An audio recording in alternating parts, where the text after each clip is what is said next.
Start us off, Carter. See, now I think we're finally making a breakthrough in some of these sessions because lately you've been saying, start us off Carter, which means you understand that Carter had agency, that Carter understood that he needed to take initiative and tell you something. I think we're getting to a point where we can finally say, it's not your fault. Carter should have warned you he was going swimming. If you knew he was going to go swimming, you wouldn't have gotten high and let him drown. This is a big step. This is good news. You can finally let Carter go and let the accident go and move on. Eh, I All buried right. that stuff deep down inside me. So, like, All right. I here's mean, where hey, you're you're the wrong one with who that. doesn't. I don't see a therapist. Yeah, well, you're the one who doesn't have insurance, so this is coming down on your head, champ. Um, I but told you I had actually, confidence. yeah, well, loose lips sink ships. I'm the fucking Linda Belcher of our friend group. Anyway, it's not Kevin copes with maybe being complicit in a death. It's don't sleep on football. Carter here. And I'm not complicit. Great. And I think. week two is in the books, ladies and gentlemen. Another kind of a low key banger, especially while the 4 o'clock slot kind of disappointed a little bit, which was a byproduct of sort of front loading all of the games. It's interesting because like a lot of times since I've become a caregiver, I'm on my feet a lot. I'm running around. I'm not really like I kind of have to absorb the games after the fact. I have to go back and watch them. I have to go back and watch as much as I can. But this was one of the first weekends where I really just sat down. I'm like, I'm just gonna sit here And for watch at least football. yeah, 2 uninterrupted hours. I got a main game on my TV, I got Red Zone on my computer, and I got my phone checking my fantasy stuff. And I was like, I'm just gonna lock in a way I haven't since I was like, God, in high school. And it was nice. Hmm. Yeah. It was nice to just be absorbed by the football, especially that end of sequence between like 3 games going down to the wire at the very end of the 1 o'clock slot. Yeah. And one going into the 3 o'clock slot. But we'll talk about that Oh more yes, later. Um, I liked. I thought it was a very interesting layout, and I kind of agree with you. Where it's just like the the 4 o'clock slots. I wouldn't say they were bad games. They were all very close. mm-hmm. Excuse me, but I feel like they didn't hold up to some of like the 1 o'clock games because those were like you have a Lions bloodbath. You have the Right. Bills just stopping the Jets, and then you have some very fun games. I would say they Yeah, weren't a all lot of very close. close games. There were some. There was a bunch of close. I think less than last week were one score games, Mm. but I feel like you got like there was very fun watching games like Dolphins Patriots, enjoyable. Yes. Um, I'm also very I'm also very partial to your adjective just stopped the Jets. It was a very visceral brick wall esque game. Mm-hmm. Josh got booped on the snoot and was out for a play. Yeah, no, it like even games like the Rams and Titans, we have our obligatory Cam Ward reference. That Had was a couple of really cool yeah. plays. Um, Um, yeah, no, Dolphins I was gonna Patriots, say which we barely. Yeah, I didn't say it. I didn't write the notes, so it's good. But yeah, no. Watching Cam Ward play against these Rams, a top tier defense, it's like, all right. mm, Once again, your stats aren't amazing, but they're good for what you have to deal with. I right. think, I think this is the biggest difference between him and then rookie year C.J. Stroud. Um, Hmm. is C.J. Stroud at least had something. He had a decent cavalcade of skill position players. Yeah, a little Was bit the of that. offensive line good? No, but His he had a good offensive line, defense. I wouldn't say Yeah. was good, but it's like, all right, you're at least decent enough to hold. Hmm. But the Texans' defenses have been low key solid for the last couple of years. Right. I'm not saying Argue top they're 10, actually low key. Yeah, but I'm saying like they're top 50%. absolutely. They have a sneaky good pass rush, and they have arguably one of the 2 or 3 best cornerback groups in the Also, league. don't Um, sleep on Will Anderson Jr. Yes. 100%. Or Devin Singletary for that matter. Singletary All this talk is about him really getting drafted over Sauce Gardner, but he's kind of stolen the belt. Um, but yeah, it was a pretty fun weekend. There were a couple games that had like truly delightful down to the wire stuff. good. Hmm. Shall we dig in with our highlights to start? Yeah. Uh, First off, who are these Colts? Who Um, are these Colts, man? I just want to rattle off their drives for this game against the Broncos, which they won 29-28. Field goal, touchdown, downs, touchdown, end of half, field goal, downs, field goal, field goal. And now, obviously, there are 2 turnover on downs there. But what's really important is through 2 weeks, they have still yet to punt the ball. Which is crazy. The team we were dismissing as a write off at the very beginning of the season. Um, I will say this does put some of my Anthony Richardson stock into severe question because I'm like, Yeah. You might have to God, start selling that because it's seeming like by far my new favorite Tom Grossi, but Indiana Jones is leading this charge. yeah. How does Daniel Jones have 2 of the best nicknames a quarterback has ever had? That's not fair. Like between that and Danny Dimes, how did you like? What Danny PR Dimes team is do you such have a that got solid you nickname. right? And it doesn't apply at all. At least Indiana Jones is historically accurate because your last name is Jones and you play for the Indianapolis Colts. Yeah, Um, and that what's one's right wild is there. I still don't know if again, I still put him in the Andy Dalton space of like you are just a competent floor level guy who is elevating what's around you. And I do think what I'm underrating is that the Colts all over are actually very good. I think the biggest thing for them is Jonathan Taylor has kind of not resurrected his career, but But he's back to like he's really hitting his stride. Like, right. He's back to that like 2022 moment where it looked like he was yeah, the best running back in the league. yeah. I was about to say like he took it feels like he took like a sabbatical last year and the year before, but like he's really hitting that stride. Mm. Specifically 2022. I was actually gonna say it down to the year too. And I feel like also it's like if you look at their other people like Alec Pierce, Tyler Warren, Josh Downs, Michael Pittman Jr. These aren't like your fantasy starters. You, Right. I would be surprised if someone didn't have them in like if they had them in the one slot like week one. Um, but they're like sneaky solid players. It might be the best wide receiver core that doesn't have a wide receiver in the top 10 in the league in terms I of like talent. I It is think a weird collection of super physical this guys, a this lot of seems speed, like and a lot of utility. this seems like a trio of wide receiver twos Hmm. as opposed to like a wide receiver one and like what like 1, 2, 3. I think on any almost any other team these would all be wide receiver two, like guaranteed. But you Yes. wouldn't say that about like Tyreek Hill and Jalen Waddle. That is a one like two ones right there. Right. And honestly, what's funny is I actually think they match up and they kind of show not the weaknesses in the Mm-hmm. Broncos defense, but some of the ways you can take advantage of the Broncos Yeah. defense, both with power running game, but also the fact that Tyler Warren, Pierce, and Pittman are all like 6'5" and up. And I do think you can get under their skin if you just kind of body them. It is a weirdly physical group of wide Mm-hmm. receivers.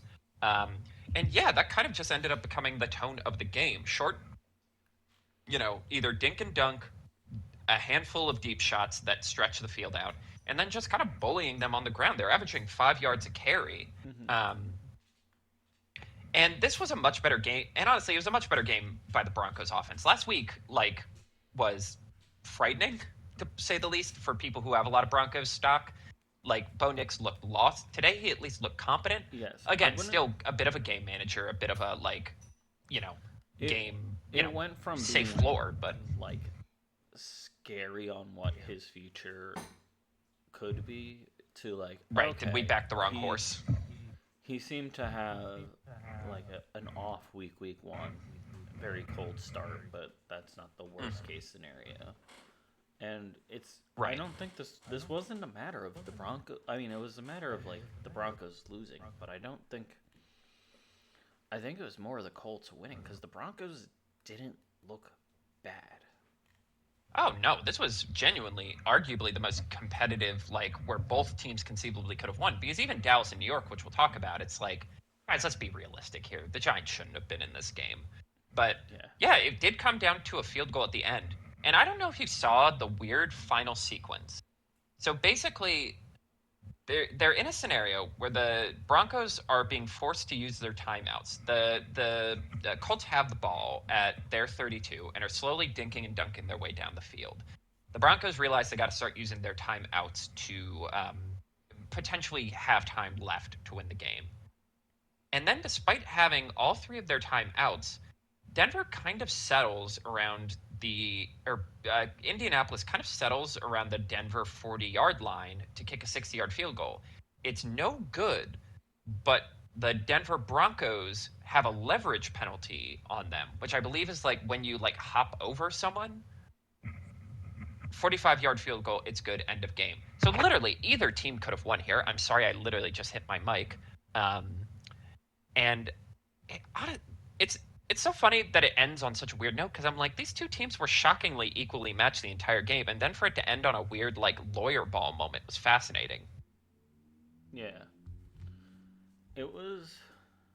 It was like it was a good game. I hate to, like as much as I hate to say it, and like I don't think we really deep dove into our thoughts on like how bad the Colts would be before the season started.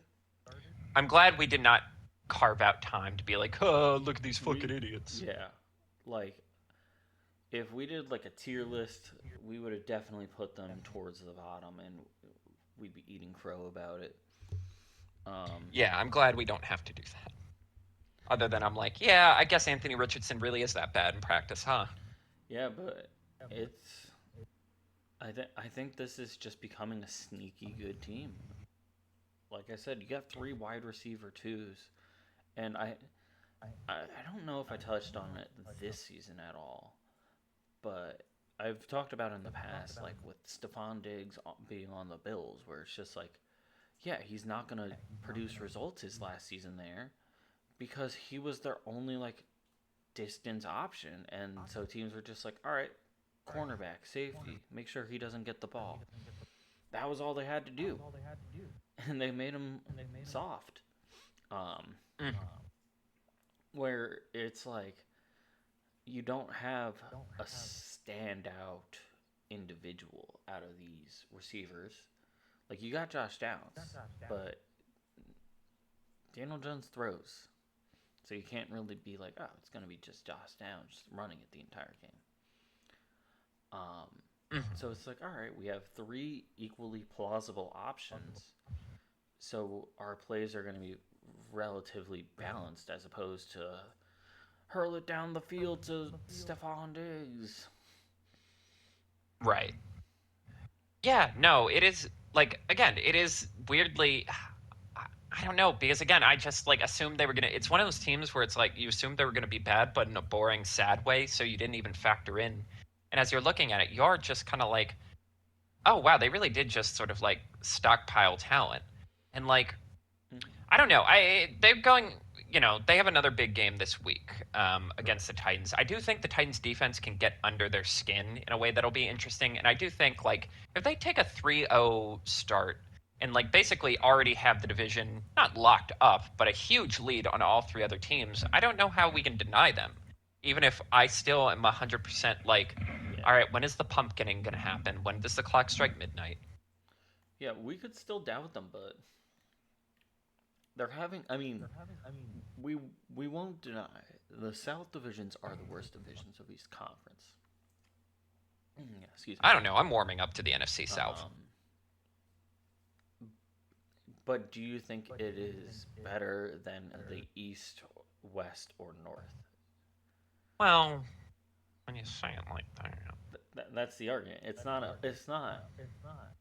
Oh, like like they're not great divisions, but it's like, oh, these are like the worst. It's like out of the four divisions, they still rank fourth. Yeah, well, all right. Yeah, like I said, when you word it like that, I guess I have to concede that. Um, shall we keep rolling? Yeah. your other note, the Juggernauts continue to dominate. or bring back Yeah, kind of. domination. Yes, kind of like the teams. If we're talking about like the seats at the bar and like the teams who get the Yes. premium We're spots with like talking bottle service and behind the stuff. velvet rope crew. Right. You Like got they don't even need to pay. The owner of the bar is getting them drinks as like a courtesy. yeah. You got Buffalo Um, Bills. They had somebody else plan for their entrance, like for them to go there, not themselves. right. Well, literally, they took Josh out in the third quarter, Yeah. which I will say this week made me appreciate like Lamar Jackson's still in that game against the Browns when they're up by 21, and I'm like, come on, man. Like It's this is how we're debating the MVP. you gotta like. I feel like it is like a petty flex. Right. I But mean, I yeah, get it. I want Josh to have more points, but you have the um, Bills scoring 30, holding the Jets till 10. You have the I think at Ravens, one point Justin Fields had 4 passing yards. something like that. You have the Ravens with 41 to the Browns 17.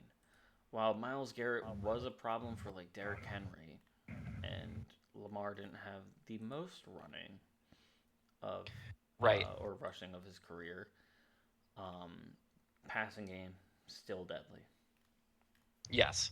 What's funny is I don't even think the Browns played that awful. They didn't play good. I mean, Dylan Gabriel got in the game for God's sakes. We really are in like It's it's so funny that this is the alternative to like when is Jackson Dart going to start? And it's like when is our third round transfer portal quarterback going to play? it's a I don't think it's a matter of the Browns defense. I think it's purely a matter of the Browns offense. Like At some their point you just defense get too could many only drives. yeah, their defense could only do so much, and that is it is in the trenches and kind of to the corners, but like you get to the backfield, you're fine too.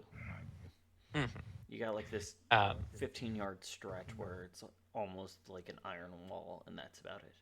But then you have the Lions just humiliating the Bears, 52 to 21.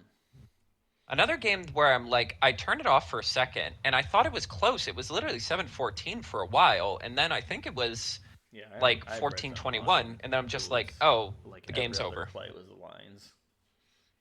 Yeah. And pointedly, like, because 52 is around where they, like, their max amount of points they Mm-hmm. had when Ben Johnson was their offensive coordinator. That felt pointed. Another team who kept everyone in. Amon-Ra St. Brown is scoring touchdowns in the fourth quarter when you're already up by 3+ They touchdowns. don't It's like, understand the oh, this concept felt of pointed. rest. No, this was about proving a point. Yeah. Um, but yes, and to that end, the Green Bay Packers, Oh it yeah. wasn't the most dominant score, but it felt like a It dominant was. win on Thursday night. Yeah.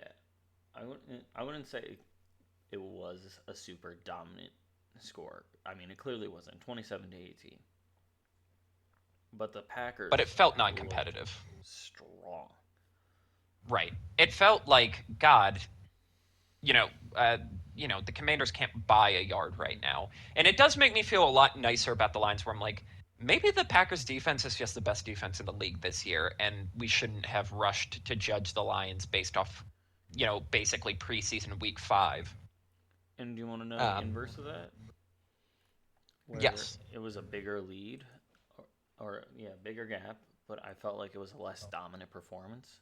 Seahawks Steelers, Mhm. 31 to 17 in favor of Seattle, but Right. it did not. Despite it being a bigger gap, it did not feel like the dominance that the Packers had. It felt like they just screwed up less. Right.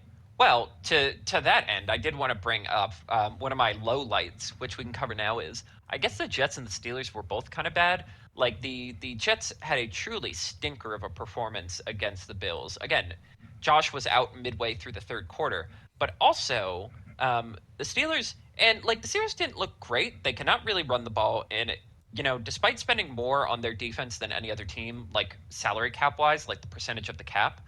Um, like they were just getting run through.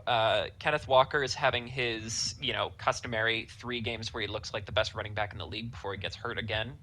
Um, but even then, this game still should have been close. Did you see?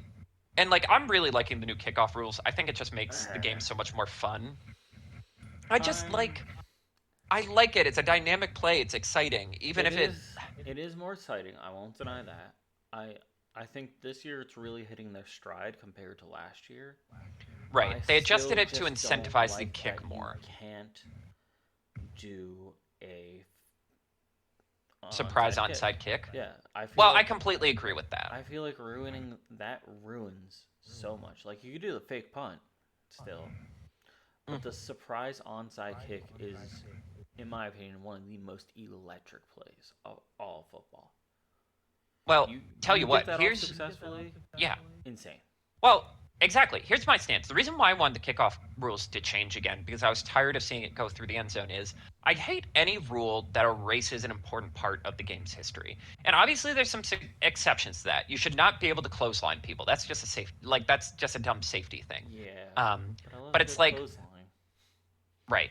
By getting rid of the kickoff, we basically erased Devin Hester's contribution to the sport. Think about how cool it was when that rookie came onto the scene and literally set a record in his first year and then returned the kickoff of the fucking Super Bowl. Opening kick, all the flash bulbs and everything, and he's just taken it to the house. I'm glad Yeah, we have that back.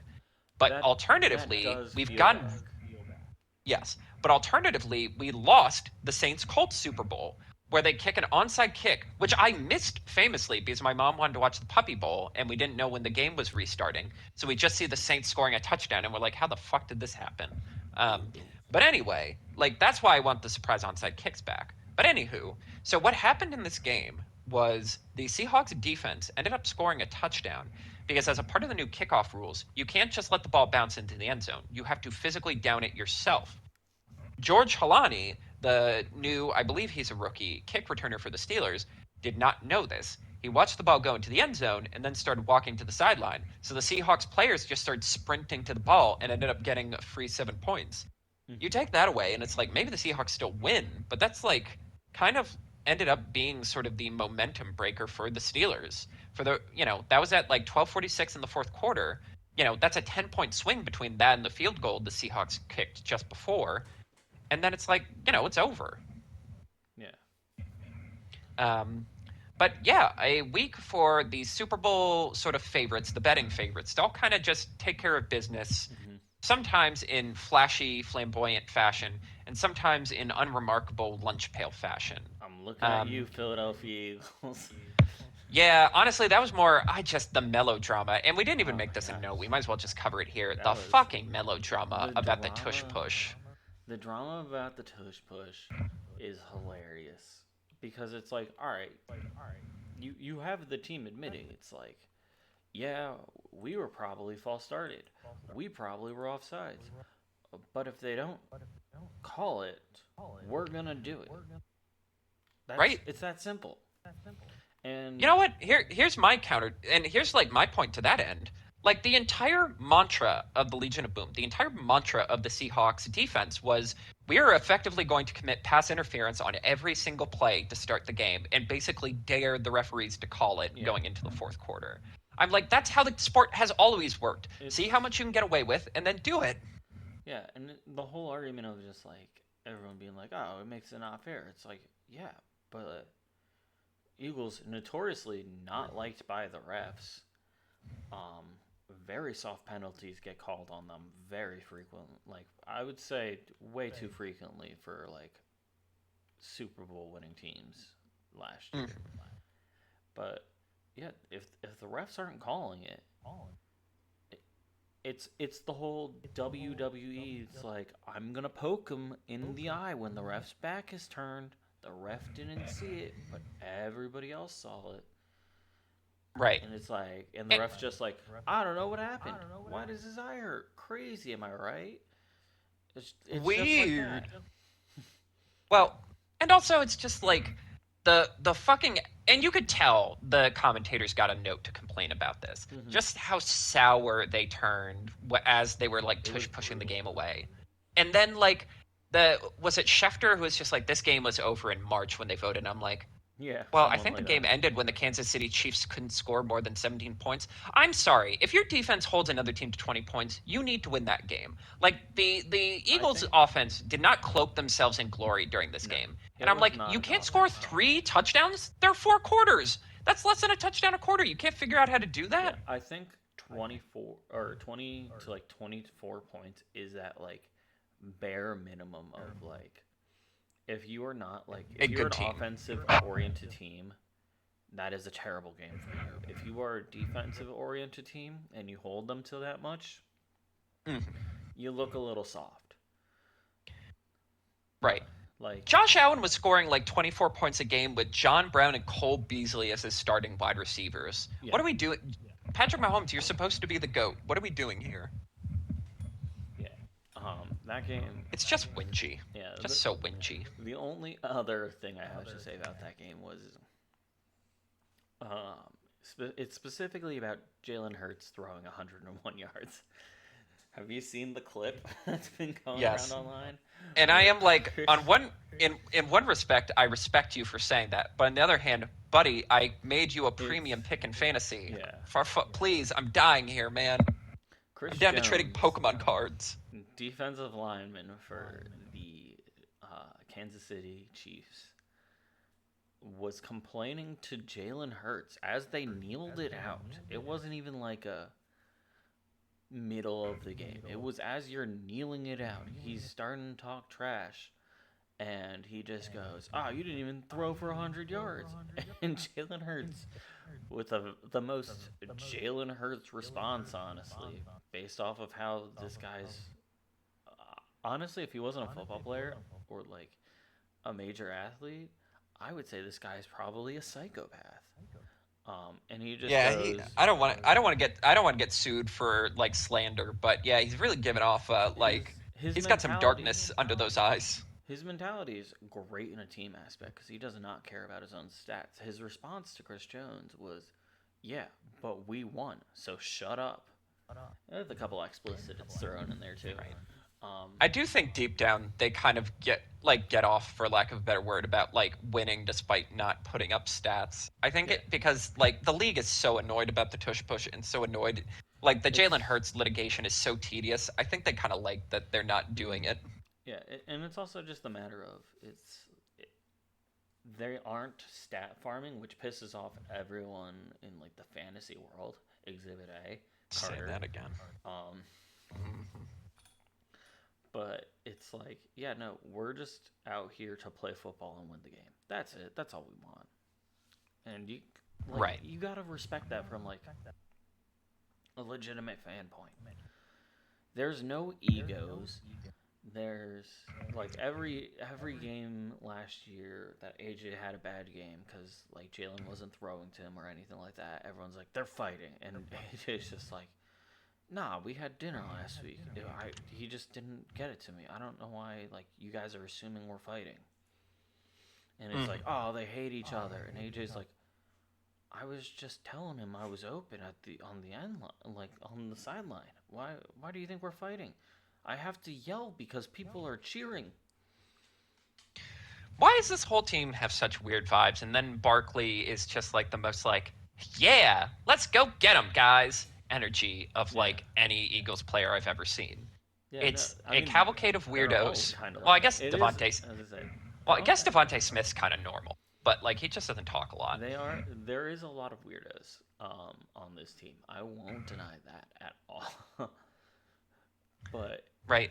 it's I also just think it's so funny that like any team could do the tush push and probably have the same success, but like no one's doing it anymore. It's very clear everyone's decided not to do it. When in reality, it's like the opposite is true. Like everyone should do it, and then it's mutually assured destruction. It's literally like the gerrymandering conversation in politics of like the only way this is going to stop is if both sides do it and it gets so out of hand they all mhm, agree it's mutually assured destruction, and we all agree to make new rules to yeah. prevent it.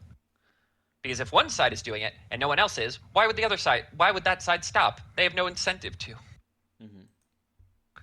Um, anyway, All right. Baker Cooks. Yeah. I couldn't fucking think of a pun or anything.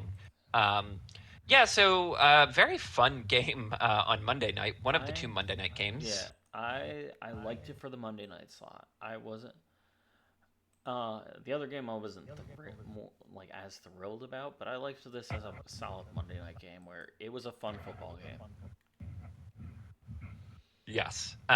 So the the Buccaneers are down by 5 with about a minute and a half to go. And Baker Mayfield just leads an absolutely dynamic drive to Hmm. score the touchdown. And it's not just that they won the game. Like, that's obviously It the was. important part. But it was like a classic Baker Mayfield. He's getting in the defensive back's face. There is a great play where he converts, like, I believe it was a fourth down and long Yeah. with his legs. Looks like he shattered his kneecap, Oh, he but then fell gets up to hard. talk shit at Yeah. Devin Singletary, Was it one of the best Singletary or was cornerbacks it? in the I league. thought it was Gardner Johnson. Oh, you're right. It was Because Gardner Johnson. he did the pose that annoyed Travis Kelsey at the Super Bowl, where he stands there with his head a little high and his arms behind his back, like I'm not provoking as much, so I'm just talking trash. Um, but Baker went from like he looked like he was about to be pulled from the game. Like He that's looked like he it was in was agony, like he was screaming on it the was a field. nasty fall, and then CJ Gardner Johnson just starts talking trash to him, and then this guy like did steroids on the spot or something because he just popped right up and he's just like, watch this, and just leads his team to the win. Yes, and like that's why I wanted to bring it up because we talked about Baker Mayfield and this weird sort of like what if Ryan Fitzpatrick was good sort of energy he's taken. He's got And this this was just kind of the emblematic part of it unkillable. because it's like, He's a frat boy. He's unkillable. right. Like in this sort of in the mud game where like literally there are entire quarters that are just back to back to back to back to back punts, able to rally his team at the 11th hour in a, I believe, what was it? They were, I believe it was like a full 80-yard drive, which we just don't really have anymore, Yeah, it was a to very go win long the distance game. drive. Right. It ate up the entire clock. They literally only had 6 seconds. I believe they only got the kickoff and just had to try and pitch it around. Um, Again, just first, honestly, low key, the Bucks are my favorite 2-0 team right now, and it's kind of impressive that I don't think this is their best foot forward because again, they're still missing their left tackle. Hmm. They've lost 2 offensive linemen since then, so it's like it's not as sexy as it could be. It's not as high flying and Yeah. dynamic as it could be. But if this is like rock bottom in terms of like having to make do with what you have, I'm again, dreading to playing them in week 4. Dreading it if they have a healthy offensive line. right. And again, because again, that so much of the Super Bowl team is still there. The entire defense is basically like a handful of pieces have been swapped in and out, but it's still the same theories, the same coaching that defined the Super Bowl winning team. And it's Yeah. like, yeah, you can look like again, they put you can look at them and see how they put quarterbacks through hell. It's going to be really fun to see what they do going forward. Hmm. Yeah, they're gonna be Shall fun. They have that right amount of, in my opinion, like a back and forth schedule where it's like because they were the best in their division, or they were the best in their division last year, right? They Mhm. got like harder teams, but because their division isn't amazing, they got some weaker teams, so they really have a back and forth. It's like, oh yeah, we got the Jets, and then we have the Eagles, and then later in the season we have the Lions, and then we have the Saints, and then we have the Bills and Rams, but then we have the Saints again in our division, and the Dolphins, Exactly. like the second to last week, where they're probably going to be without a head coach at that point if they continue going this route. Shall we Right. get to our don't sleep on games? Yes, you picked kind I of the picked, jewel of the early yeah, slate, Dallas and New York, which I just said the game of the year at this time of year, localized entirely in Texas. yeah. One, Can I see it? no, actually, yes. They'll cut other broadcast out if you're out of market. Yeah, they're like, yo, man, this game is fucking nuts. You got to watch this instead. What an absolute just like it was almost like a troll fest. It was messy on both sides in a good way, I would say. Right. Where like teams are making offensive plays, but also like Yeah. the Cowboys defense at least looks vaguely competent, and the Giants defense at least looks a little closer to what I was hoping it would be in terms of like they're getting sacks, they're getting Hmm. tackles for loss. They're dictating the terms on the defensive line, and they're also making turnovers. Yeah. Um, It's and then the fourth quarter just goes absolutely yeah. hog wild. leading to an overtime thriller. Yeah, fourth quarter, everyone just remembered, oh, we should probably play good football here. Right. Do you want me to just rattle off the draft? So going into the fourth quarter, it is 2016 Cowboys, and No, it's I kind of was like, it's that game's 16-17 basically over. in Oh, Cowboys yes, you're right. You're right. start of the quarter. 16-17. Dallas kicks it off with a field goal. That's like the first major drive of the fourth quarter, and it's kind of like, all right, the Cowboys are probably going to walk away with this. Here's what happens. Touchdown. Big touchdown by the Giants. Touchdown by the Cowboys. Touchdown by the Giants. Touchdown by the Cowboys. Of course, that has to be the end of the game, right? There's less than a minute left. There's only 52 seconds. How could the Giants 48-yard absolutely The spectacular play by Malik Neighbors, hand absolute literally reach. slapping him in the face. Yes. Russell Wilson briefly remember. Basically, I think it felt like his last stand of like, remember who you are. And Yeah, he just starts throwing you have 40-yard bombs every drive. yeah, you have Jackson Dart getting thrown into there a couple times, and I think the second to last one, Inexplicably. Like it was just platooning random. quarterbacks. Yeah, Yeah, they're literally platooning and quarterbacks. It's I like, feel you like go in this play. yeah, I feel like he's sitting on like he was sitting on the sidelines and like before the fourth quarter, and Jameis Winston of all people, of course, like walked over to me and just go, "Hey, remember Broncos country? Let's ride." And like something What if like that that, worked? and it's like Giants country. Let's trample. And then Russell, he just goes, yeah, let's trample. And then just shows up as this completely different quarterback. Yes. It literally looked like Seattle, like Russell Wilson, where it's chaotic and erratic and there's no structured offense whatsoever. It is literally just drop back as far as you can because you're a little guy and it might be your birthday and sling it. His last two touchdown drives were a 32-yard touchdown pass to Wandale Robinson and a 48-yard bomb to Malik Neighbors. And that's not even including the other 30-yard touchdown to Malik Neighbors, where I've never seen a man look so graceful jumping through the air as Malik did, literally He's a pivoting his very entire big body. athlete. Very It was big like a athlete. basketball move. It looked like a pivot foot. Mm-hmm. But yeah, the kicker to this is also former Buffalo Bill Kyer Elam, who we drafted in the first round and had to trade away for a fifth round pick, absolutely slaps Malik Neighbors right in the face, like right in the visor. So Mm-hmm. he's not even looking at the ball. He's just trusting his hands are in the right place. Uh, Random note: we also got a touchdown for a like big boy touchdown from Cam Scattaboo, the sort Yeah. of memeable rookie. I believe I described him as when his time comes, he will meet CTE like an old friend. The way he plays football, and it's like surely that yeah, and that's mean. I shouldn't say that, but like that's how he plays. He You're seems to have not no. wrong. I He watched him seems to play have no this sense of game. self-preservation, and surely the game is over. There's only 25 seconds left. The New York Giants just ripped the heart out of the Dallas Cowboys. They're up 3. What could possibly happen? Brandon Aubrey, 64-yard field goal. And the real kicker in the mule is he absolutely could have hit that from 70. There was room. Oh, It was still Brandon, going yeah. up. He won't deny he's probably one of the best kickers, if he's not the best kicker, he's top 3. And it's just like, all right, you got to just get it with like if you get at least to this like 60 yards, it's a guarantee from like with this guy.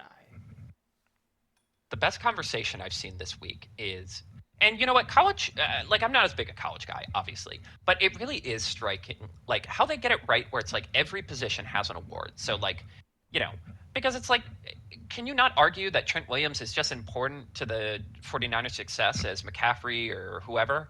And it's Mm-hmm. like, at what point do we have to at least have a tentative discussion about Brandon Aubrey winning Offensive Player of the Year when he is doing this? At least, I'm not saying he has to win. I'm saying he has to get votes. Because at some point, I'm like, when you have someone who can basically kick a 70-yard field goal at any given time to turn the tide of a game, is that not the most valuable offensive weapon a team can have? Yeah. As It's a chairman on the field goals win games committee. yeah, it's having a quality kicker is literally for like moments like this where Mm. 64 to tie, 46 to win the game in first overtime. you got it is such a low key way to get an easy 3 points if you have a solid. You don't have to have the best line too. It just has to be relatively solid and a good kicker like Brandon Aubrey. I like Fairbairn on the um, Texans a lot. Jake Elliott, of course. Cam And Little with his 70-yard in preseason, so it doesn't count for the regular season, which is kind of bullshit. hmm I maintain they should just make that the record. Yeah, That's a football game. I don't care if it's it's like third yeah, stringers. It's a competitive game. but what are you gonna do? We keep track of the record. It's almost as stupid as the stupid play-in thing that all the stats from playing games in the NBA don't count.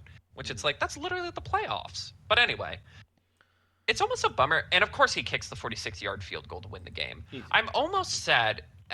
It's almost a bummer that it ended on an interception turned to a field goal. Russell Wilson throws another 30-yard bomb, like an arm punt that gets picked off. Yeah, But on the other hand, it's like if it was going to end on something like kind of it like was. if it was going to end on a bummer, it had to be that. It was never Russell going to flying too end close to the sun. on the like craziest play, like a goal line stand safety or anything like that. It was never gonna end like that. Mhm. Your Right. game. It's like it's a bummer that Russ looked slightly less good at the end, but it's also like you live by the Russ and you die by the Russ, and he wouldn't want it any other way. Mhm. Your game is San Anyway, Francisco versus the New Orleans Saints. Sorry, yes, the kind of a Mac Jones San Francisco. yes, which is kind of why I wanted to bring this up.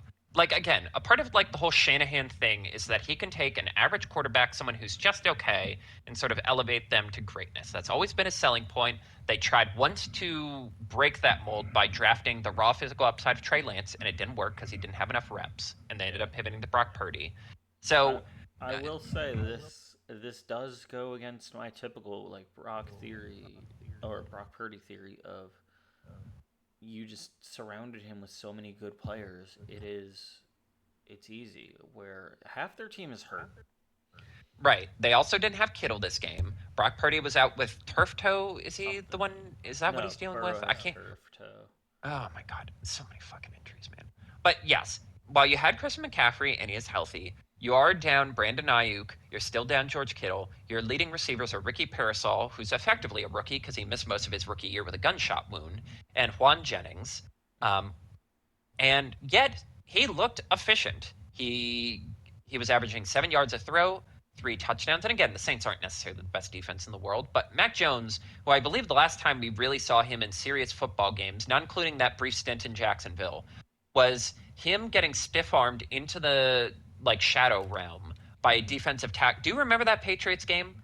Where, despite Yes. it being a tie game, they could just go to overtime. They tried to pitch the ball around, try to throw it halfway across the field, only for the defensive tackle to get it and stiff arm Mac Jones so hard they're saying he's still falling through to the core of the earth.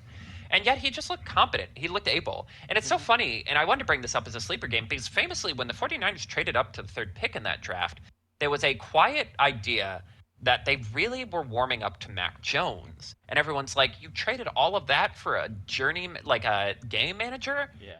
And I have to Wild imagine a part of things. Shanahan is just a pig in shit right now, being like, yeah, I'm going to prove them all wrong. Mm-hmm. This was the right pick the whole time. Alrighty. Yeah. Let's pivot to the lows. Oof, Miami. I don't think we need to say much more than that. I think Miami should be a relatively competent team, and They looked fine-ish for most of this game. they looked competitive, I would say, and then they let the Patriots just get unanswered, and I feel like that's 1%. Actually, it's probably like 25% on the offense for not just being able to reciprocate, and then the rest on Mhm. the defense for not being able to stop them. Because I mean, like Drake May had a good rookie year last year. He's also working with Ramonde, Ramonde Stevenson, Stephon Diggs, Antonio Gibson, Hunter Henry. Where Um, it's like these aren't your top of the class people. Mac Hollins. Mac Hollins, yeah. Um, One guy I actually kind of do like for them is this guy Kayshawn Booty, I spelled yes, Boutte. I liked He Booty. only, yes, he had one catch, but it was one of the most beautiful catches you saw all week. He was on that team with Joe Burrow, Jamar Chase, and Justin Jefferson, and actually was getting more catches than them. But then he got accused of gambling as a minor, Yeah, and basically just didn't play college football anymore. So like he is kind of one of my sleeper guys. But anyway, yeah, as you were saying, like talent wise, this shouldn't have been it even close. it should not It be was a red close. flag that it was close. Yeah, a red flag that it was close for the Dolphins. Great for the Patriots, if I'm being honest. Yeah. But They're playing above their weight class, which is all you really could ask for them this season. yeah, like it's a nice little like, all right, we beat a theoretically middle of the pack team. Mm-hmm. Like I do think they're maybe we could the be like maybe we could be middle of the pack instead of top 7 pick. yeah. I will say, looking at the Bills' schedule, I think this is going to be the surprise first loss because one, the Patriots always seem to have get under Josh's skin. Like I don't know what it is they do on defense; he just never reads it right. Hmm. But like, yeah, again, this is what you wanted to see from them. They look competent. Meanwhile, the Dolphins, it's like honestly, the only other notes I had for this game was there was a really fun back and forth where the Dolphins returned a punt for a touchdown, only for the kickoff for the Patriots to be returned for a touchdown. And again, they had the game under control. They were down by 3. They were moving downfield. And Tua Tagovailoa throws the most dog water horse hockey giraffe pool interception you've ever seen in your It life was and cost them the game. crazy. It was hideous. Like I think I said it last year around the draft or something like that, where it's like the Dolphins need to just use their first pick to get a solid backup for Tua because the dude does not have it in him anymore. Like he might say he has it, his body might thinks he has it, but he does not have it. Right. People just keep showing highlights of him from college, and you really are like, man, it's Two almost different like people. this uber talented guy had a catastrophic hip injury before the like 5 concussions. Yeah. Hmm. Again, this isn't Madden. Like If you have a severe injury, you don't magically get all your stats back at some point. Sometimes you just kind of lose it. And I do feel bad because in a scenario where that Tua was the one who was on the Dolphins, they would be challenging the Bills pretty regularly. But yeah, unfortunately, his brain might be smooth now. yeah, on top of everything else. Um, Another oof, the year of the backup court. This is the year of the backup quarterbacks, evidently. Crazy. Uh, yeah, Joe Burrow Dan, out with turf yes, toe. Jalen for Daniels. probably 3 months. Yeah, Knee sprain. They say he might play, but I'm like famous. It I don't. famously ends badly for Commanders quarterbacks who have knee injuries that you Yeah, try to I force don't them to think they're gonna play. come back to this. They're gonna come back to him until he's at least 90% healthy. The 49ers are on Mac Jones already. The Vikings are now on Carson Wentz, which we will get to. Yeah, Literally, like half of the teams in the league now. Well, not half. That's an exaggeration. But like a good 5 to 10% of the league are already on their backup quarterbacks. And it was interesting. I wanted to bring this up because it's interesting. ESPN was having a conversation of like, how do we protect quarterbacks more? And I'm like, more? We've literally broken the meta of the sport. We literally changed the sport to make it more safe for them, to make it yeah, more like accommodating. But you know what it is? And here's my theory about where all this is going to go. Carter's theory corner. So in in Premier Soccer, like in the big soccer leagues, my understanding is that certain leagues have a rule where you are allowed to have 1 or 2 contracts that don't apply to like a cap, basically. Like they aren't counted against your aggregate like cost of the team. And right now, with the way the meta of the NFL is, you have to pay like star quarterbacks such an exuberant amount. Like if you are paying your quarterback top of the line dollar, you basically have to choose one other thing. You can either have an elite defense, an elite offensive line, or elite skill position players. You can't really get all 3 unless you're great at drafting, which is basically how the Eagles have done it, where it's like, well, yeah, they're drafting all pros on defense, so they're able to kind of like get more than one. yeah, Um, and I've realized that's probably where this is going because it's like, okay, we could get Joe Burrow a better offensive line, but then you wouldn't have T. Higgins and Jamar Chase. Like, okay, we could, we could get a better quarterback in San Francisco, but then we wouldn't have been able to have all these skill position players and a consistent defense. Yeah, There's too much choosing. we wouldn't be able to fund George Kittle, Juszczyk, and McCaffrey if we got a Exactly. top tier and not Mr. Irrelevant and Mac Jones. Exactly. And I do think kind of what all this is building up to is that like in this era of football where like we kind of have gone all in on like quarterbacks being the face of the team, being the star, being the conversation setters, like we're going to have to make their contracts not count toward the cap. Like, because again, the league hates that Patrick Mahomes isn't throwing deep bombs anymore. They're mildly annoyed that Josh Allen doesn't have Stephon Diggs anymore and the defense is kind of dog water. Like, they can't, again, people have been putting Joe Burrow in the top 4 quarterback discussion for years now, and yet he can't stay on the field. Like, they would love all of these things to change, but you can't change that unless the financials of the league change. Like, you can't do any more to protect the quarterbacks on the field. You have to figure out a way to protect them off the field. Mm-hmm. Alrighty. Brian Thomas Jr. was turned into an alligator by a witch of the bogs. Yeah, so that's an alligator arms joke, if you're familiar with the expression alligator arms. Okay, yeah. Yeah, I know, that was a little sweaty, but That was. yeah, it's kind of funny. It's a little ditty. It's a little, You're putting I'm a a little little guy. too much into the effort of, like, you're the guy on the Reddit post that say, I'm kind of a jokester. I'm the joke, baby. What can I say? Yeah. Well, just kind of a butt cheeks game for the Jaguars in general. You know, it's very telling that Jake Browning comes in and throws 3 interceptions, and the Jaguars still somehow don't win the game. But the conversation, despite having multiple chances to win the game, but the conversation really centered around Brian Thomas Jr., who's kind of been like underperforming. He ends up having 12 targets but only 4 catches, and there are 2 moments in particular where it was very clear he kind of like decided he would rather not make the catch than get hit.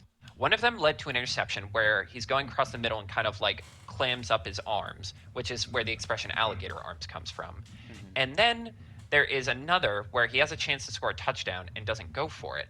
And it was a really weird vibe with Liam Cohen during the presser where he's just like, well, they're working on their accuracy. Brian Thomas might have a wrist injury. The conversation about hospital balls became very prominent with the Jaguars. And here's the thing, I don't think Trevor Lawrence throws quote unquote hospital balls. For me, hospital balls is like a quarterback who is so adamant that he can like force the ball in that he's putting wide receivers in dangerous situations as opposed to throwing it away. However, statistically, by most analytical measures, Trevor Lawrence is one of the least accurate quarterbacks in the NFL consistently. And when you're not accurate, you are putting your players in dangerous positions. And it does feel like that tension is kind of building up in Jacksonville. Like, I don't know, for a team that like traded up again, it's so frustrating because it's like, you have the Prince who was promised an actually pretty decent defense, and like you just traded up for a superstar like wide receiver cornerback, and it's like, why is everyone so angsty on this team? Why does it feel like things are falling apart and it's only week 2? Because they are. Well, yeah, you're objectively right. They are. But you already got the new coach and you already paid the quarterback, so I'm not sure what's going to change going forward other than you hope everyone kind of brings it together. Drafting a kicker in the first round? No, they have a good kicker. Yeah, their kicker's fine. Yeah, see, again, they pulled all the levers. Yeah, no, they're just Draft more defensive linemen. You've drafted like 3, and they're all pretty good. Yeah. All right. Shall we pivot to notable notes? Carson Wentz is back. I only got one thought on this Yes. with him starting for the Vikings specifically. Part of me wishes I was a Wentz jersey collector because the variety pack of it all. Yes. Do you remember when he wasn't on a team and he was basically like going to like basically hosting, because sometimes notable players when they're not on teams will go to like workouts or like host their own workouts, and he had a little bit of every jersey he's ever been on. Yes. He had a Commanders thing, he had Indianapolis thing, he had a Philadelphia thing. And it is so funny that Philadelphia sports in the 21st century, in like the 2020s, have had 2 sort of like malcontent is probably not the right word for it, but two like head cases that kind of fell apart, like promised princes who didn't work out between him and Ben Simmons. And they are such different energies because Ben Simmons is very clearly like more into the socialite part of it now than he was the basketball part. Like he likes being a celebrity, not Mm-hmm. necessarily a basketball guy. Whereas Carson Wentz really does give off that like Bible camp try hard theater kid energy of like every part of me is on this jersey right now, and it's like, buddy, just put the ball in the end zone, man. But I want to believe because I do feel bad for him. I I feel like a lot of what went wrong with him wasn't necessarily his fault. He definitely got screwed a little bit.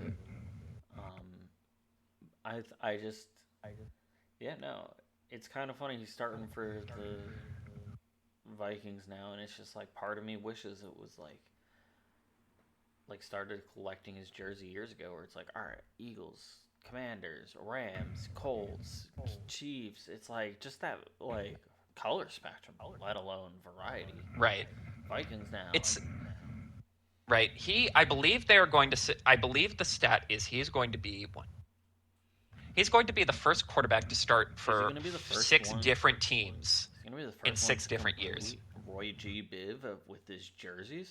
Oh my god, which is like a basketball thing. That's the funniest part about this. Like, this isn't supposed to happen with NFL players. They're supposed to be out of the league by now.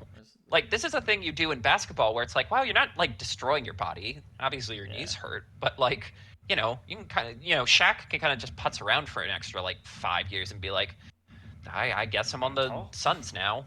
Yeah, I'm big. I still take up, I can get 10 rebounds a game if I want. Yeah, sure, I'll play for the Celtics for 1 year for some reason. Um, I, I'm rooting for him. If nothing else, I'd like to see him get to another team and keep this going. Because what do we got? We got green. We got two different shades of blue. We Yeah. got red. We got a different kind of red.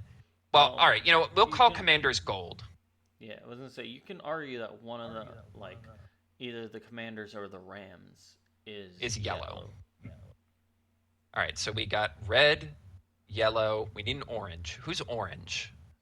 The Browns, I Browns guess. and Bengals. Bengals, Buccaneers too. If we do the OG unis, but I don't know if Yeah, they ever wear those anymore. The creamsicles. once in a while, once a year, pretty much. Yeah. So we got purple. So red, orange, yellow, green, blue, indigo. Well, we're just putting those two together for purple. Let's not get Yeah, crazy here. Indigo is He's closer than I thought he'd way. be. Yeah.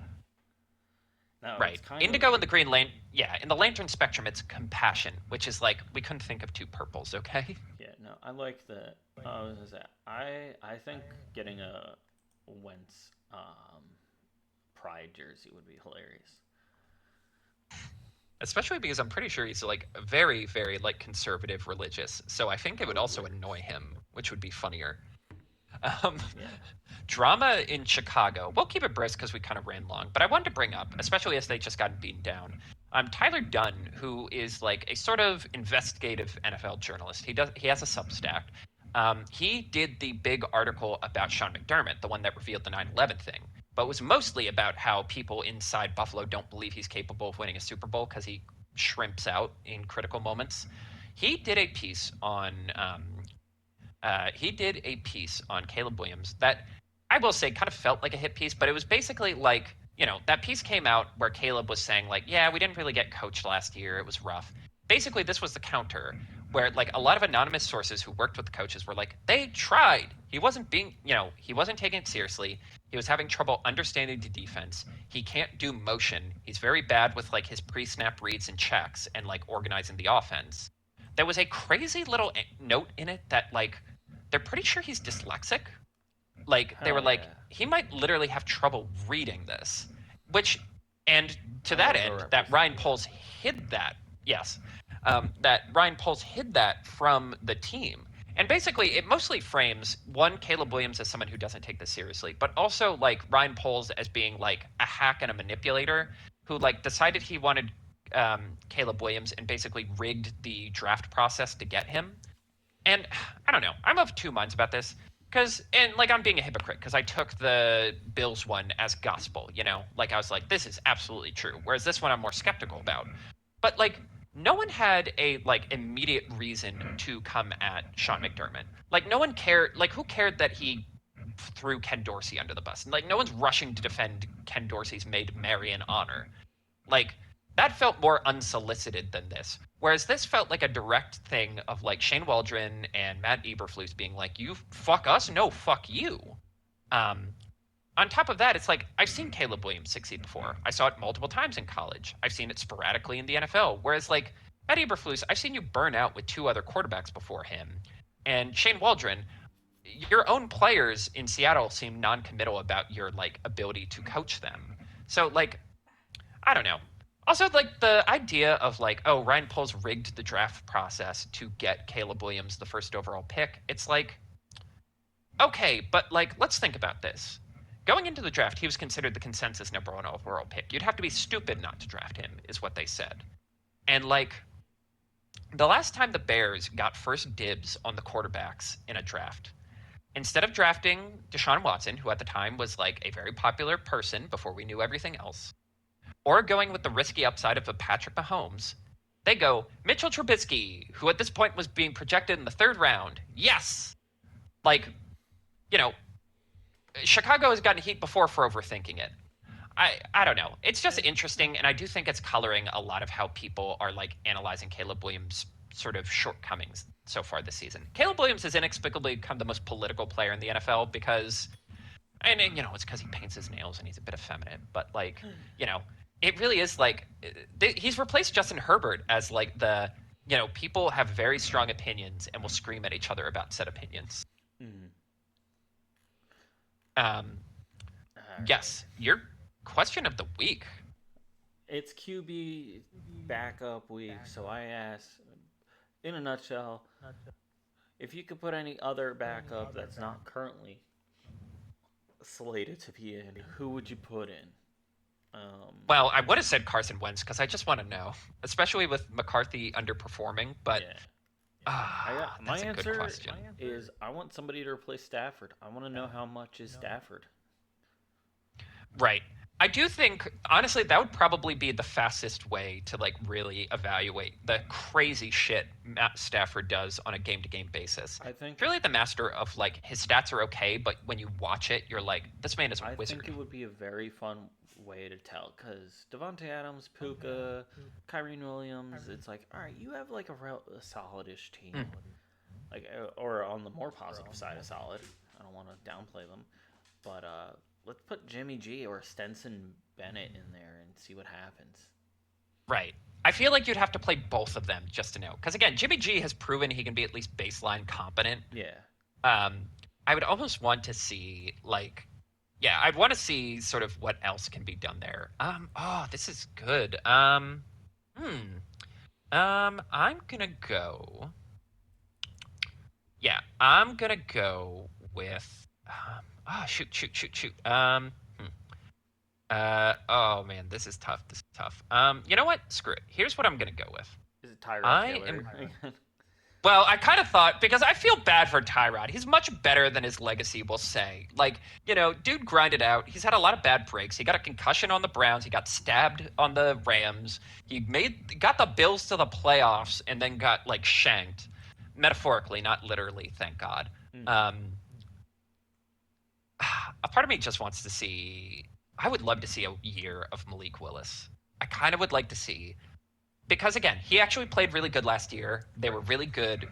Him replacing Jordan Love, they won 2 games. And a part of me kind of just wants to be like, was that just luck, dumb luck? Was that just good coaching? Or Mm-hmm. could you actually have a winning season with him?